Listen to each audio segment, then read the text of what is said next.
Welcome to our channel. Krejcikova finds courage to beat Paolini Panache for Wimbledon title. On the 13th day of Wimbledon, there was nothing unlucky about Barbora Krejcikova beating 7th seed Jasmine Paolini in the ladies' singles final. As the Saturday afternoon sun and crowd warmed to the Czech, there was an air of disbelief about her.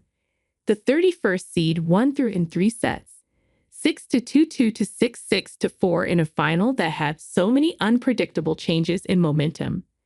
Paolini was the crowd favorite from the very beginning, but it was Krejcikova who started like a woman on a mission to get the job done.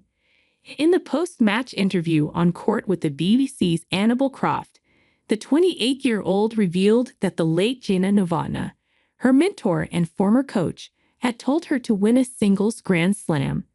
She has now done that twice, having won the 2021 French Open.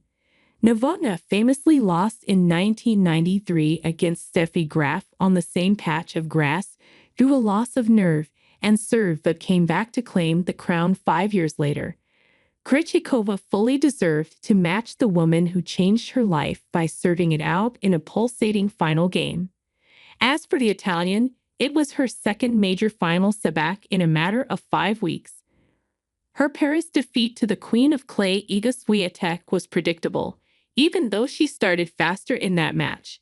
This defeat will hurt more as the 28-year-old had become the dominant player by the start of the 3rd set.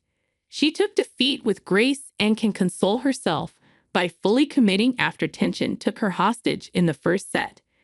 Paolini is now ranked 5th in the world.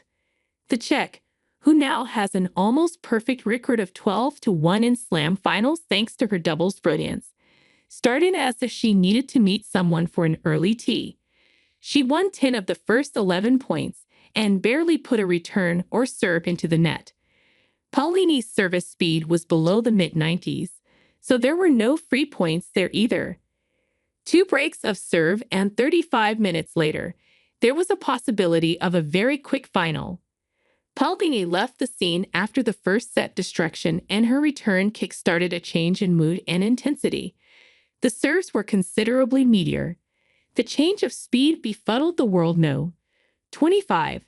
Suddenly, the Italian was 3 games up, and Krejcikova's aura, timing, and dominance wavered. Paolini was running the show now, and the crowd were almost unanimously supportive of a player combining the athleticism of Lorenzo Musetti with the long rally resilience of Arantxa Sanchez Vicario. After losing the 2nd act 6-2, the Czech strode away from the scene that was no longer serene.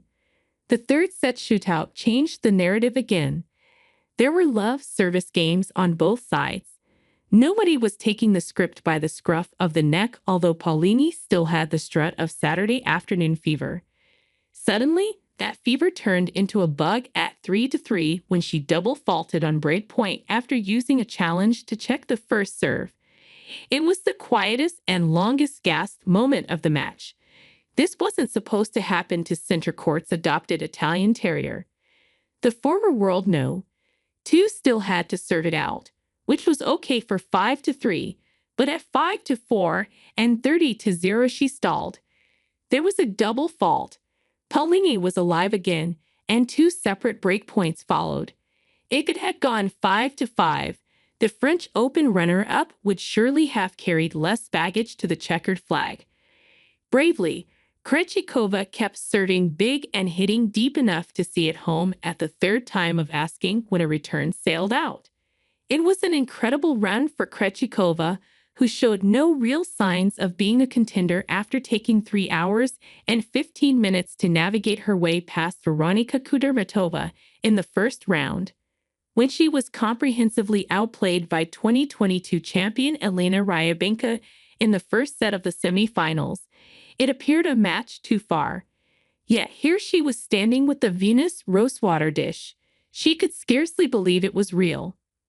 When asked what she felt about meeting Rybakina in the last 4, the Czech replied she didn't know and to ask her view after the match. If asked what the emotions are now, the response might be a little more open. Center Court saw that personality too and have surely noted it when the defending champion comes back. She's the woman who loves Grand Slam finals. Thanks you for watching. Stay connected with us for more videos.